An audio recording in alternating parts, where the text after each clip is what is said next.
Hi guys, my name is Radek Ratusznik and I am game director of Ghostrunner.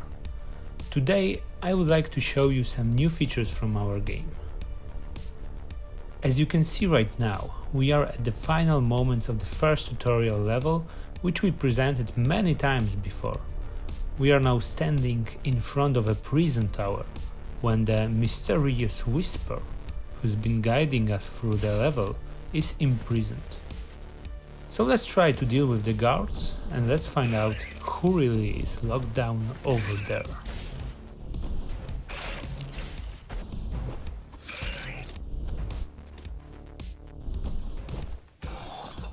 Prisoner threat level extremely high.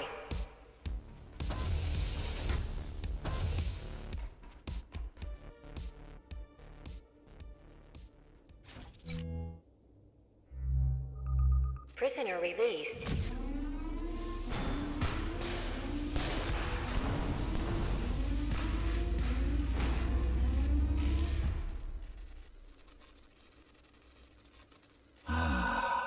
Free at last.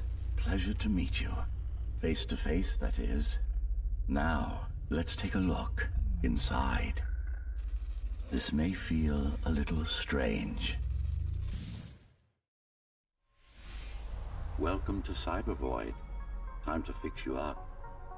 You can talk here, by the way. Who are you? You can call me Architect. Who am I? You're a Ghostrunner. Number 74, to be precise. That will have to do for now. Your physical body is vulnerable. Time runs slower here, but we should still hurry. Just keep moving. I will take care of your recalibration. It turns out that Ghostrunner isn't a silent protagonist after all. We've decided to follow the silent warrior archetype. He's mindful of his surroundings, focused and cautious, only speaking when he really needs to. The Ghostrunner transitions to Cybervoid, which is a virtual reality network that spans the whole of Dharma Tower. I remember a fight. Others like me. A fall. You've been cast down from Dharma City to the base district. It's a miracle to survive a fall like that, even for someone like you. A ghost runner. Yes, you were bodyguards, peacekeepers, arbitrators, and anything else we needed you to be. You tried to stop the coup. There is his chance to take a breath and ask some questions.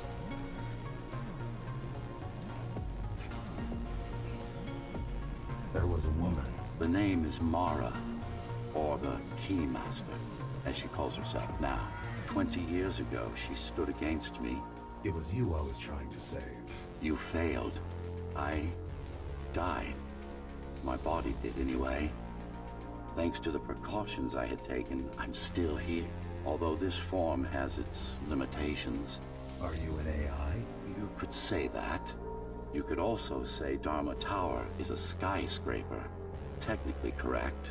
During this level, the Ghostrunner finds out as much as he can about his past and undergoes a series of recalibrations. What is the tower then? Humanity's home.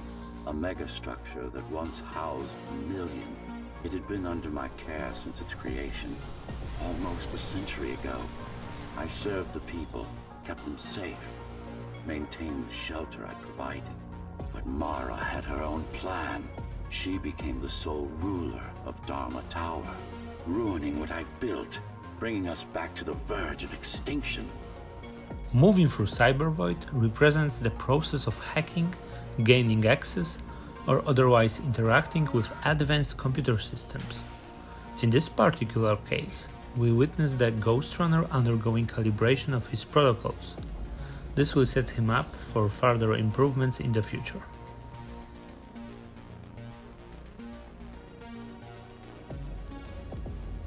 Why can't this place be normal? Oh, it's perfectly normal.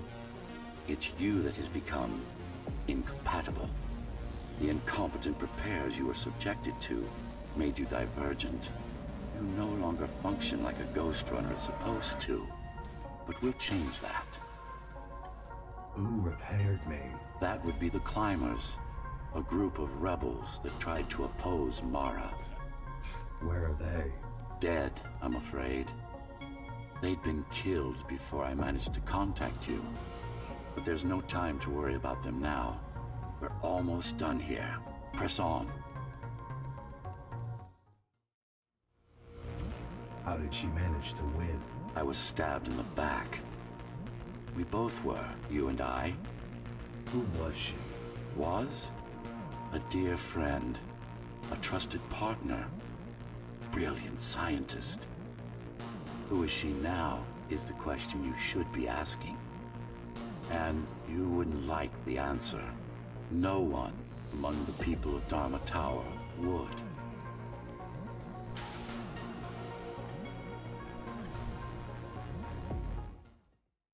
What do you want me to do? Kill Mara, of course.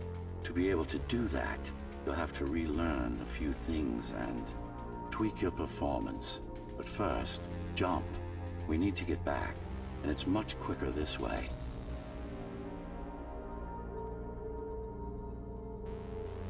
We leave Cybervoid for now. We gained an overall sense of purpose and context, but much of this world's nuance and the story's finer points elude us. Alright, so we are jumping to a later part of the game. So it is not the level that will happen right after exiting the Cybervoid. The Ghostrunner is still on his way through the base district towards the upper levels of the tower. Right now, we would like to show you a new type of the enemy, the Trigger. These enemies are equipped with auto rifles and are way more dangerous than the enemies we encountered before. We need to be quick and precise while dealing with them. The best moment to attack them is while they are reloading their rifles. You can also use slopes to get to them much quicker.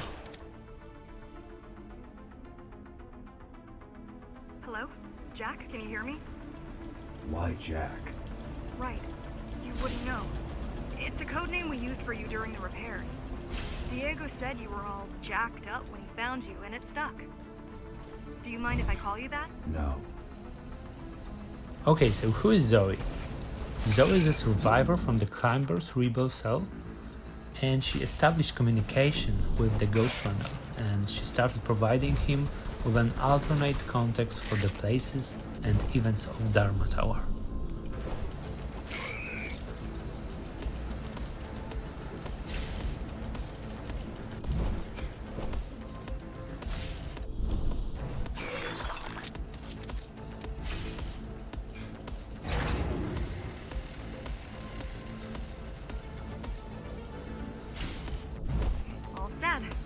I've put together some gear. Once I plug in my Atma, I'll be able to monitor the key's communications and keep you updated. Atma? Atma chip, the standard neural implant. You must have heard of them. As you can see, Basically the simplified base versions of district your own is a voice. heavily industrialized part of the tower. You can notice it while traversing all the arenas full of hazardous I'm gonna connect surfaces to your visual and feed so I moving can guide you machinery. better. Can you grant me access? Done. And I'm in. Seeing the world from your perspective will make things much easier. Your surroundings can be as deadly as your enemies, so paying attention to where you are going is a must. Some arenas in our game are totally linear, but some of them are way more open, and it's up to you to decide which way you choose. You have to find out the one that suits your playstyle the most.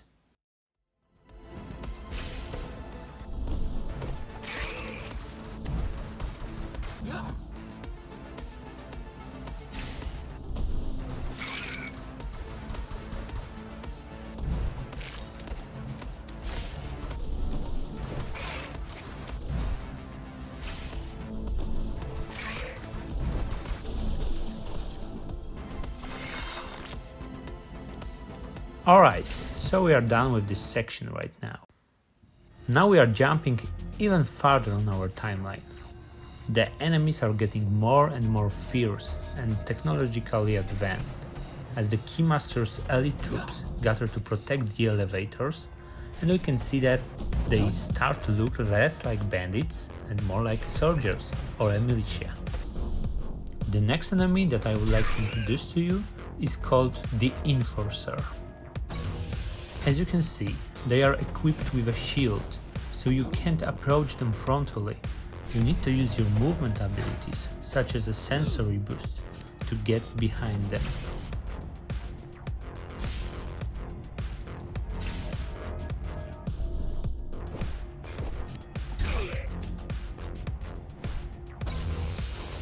Using environments such as walls, grappling points, and combining it with your movement abilities is the way to outsmart them.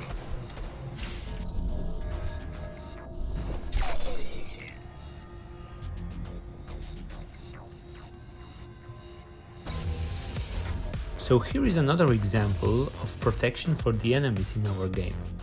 This guy is protected by that blue energy, so let's find out if we can break it.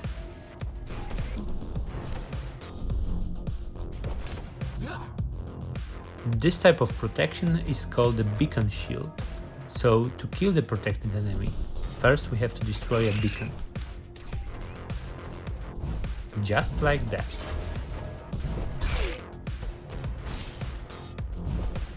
Number of beacons and number of the protected enemies may vary. It's up to the player to spot them and to prepare the right plan for execution. Okay, so we are back to Cybervoid in order to learn a new skill. The Ghostrunner was able to download data on one of the techniques used by his kind, called the Tempest. Focus energy in your right hand, and then let it all out. What? Don't try to think. Do it. It's now time to test it out in the safety of the Cybervoid before using it in actual combat. So basically it works like a very strong wave of the energy accumulated in your hand, which can push away and kill the enemies. It's just a visualization anyway. How does it work in the real world? Rapid micro-vibrations of your inner hydraulics. Sudden change in local pressure will result in a concentrated blast. Let's hope that piece of junk the climbers use to replace your arm can handle it. The Japanese theme corresponds to the fact that the whole tower and the Cybervoid, along with the Ghostrunners, were created by a single man, the architect. The primary application was crowd control, non-lethal force. Of course, there's no need to restrain ourselves now. He was fascinated by Japanese culture, modeling his elite bodyguards after historical warriors, as well as including visual references to Japanese aesthetics throughout many of his designs.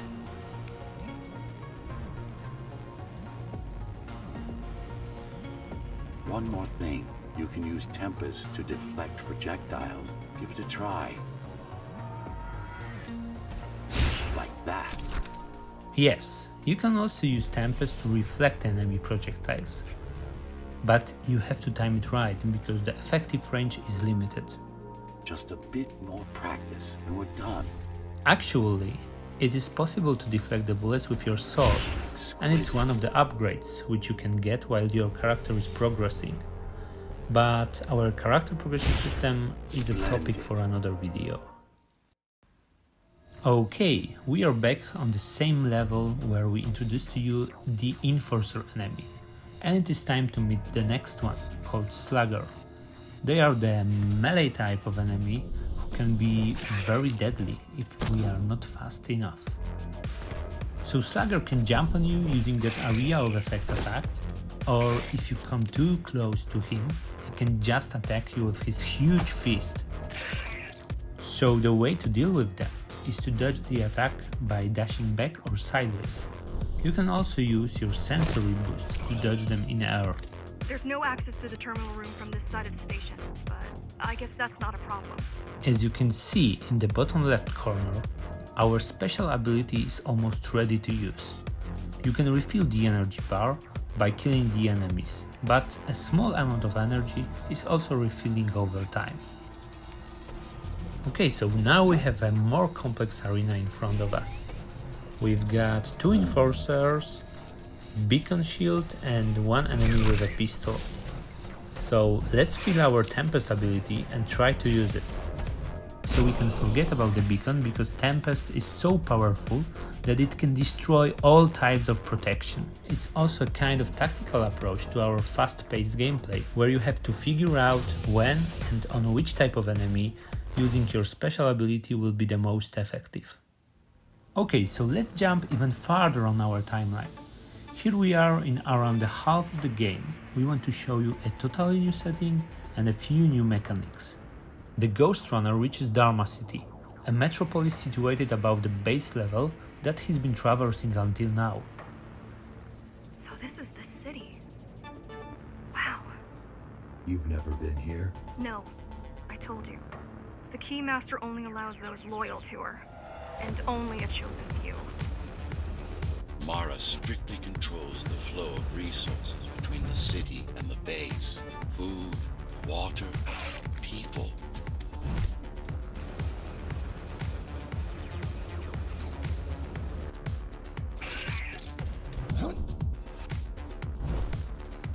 The residential and commercial part of Dharma turns out to be even more crowded with the Keymaster soldiers than the base, but there is no turning back.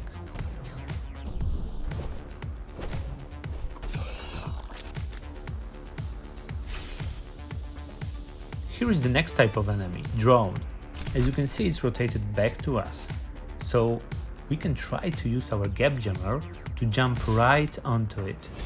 So as you can see, we can steer it a little bit, so it's also a very convenient way to travel from one Dharma City rooftop to another. Is the repository, a data archive created to store knowledge about the world before the burst. It holds some of the documentation on Project Ghostrunner. Just some? Only on what was already in development back then.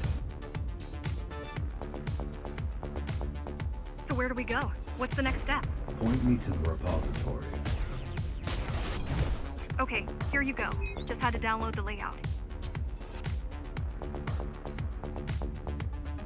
Here we've got 2 drones. We are lucky that their spotlights are facing down, so let's try to use them as our transportation method.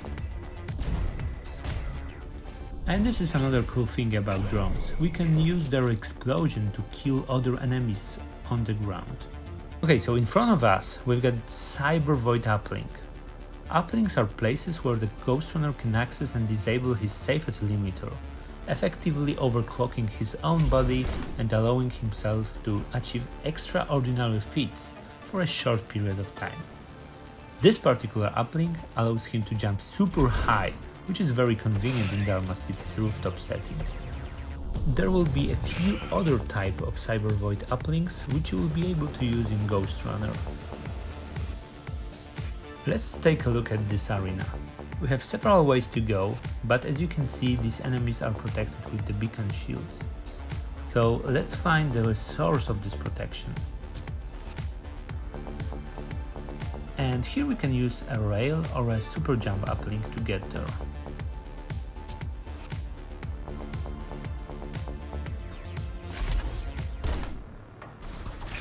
Okay, so we have to remember that there is also the trigger enemy without a rifle, so let's try again.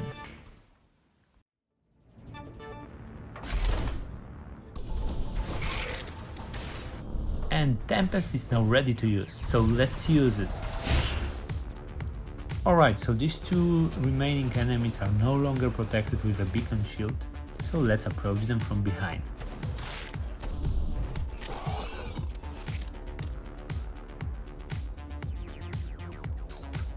And that's it for this presentation. Thank you for watching, and Ghostrunner will come to PC and consoles later this year, so please stay tuned.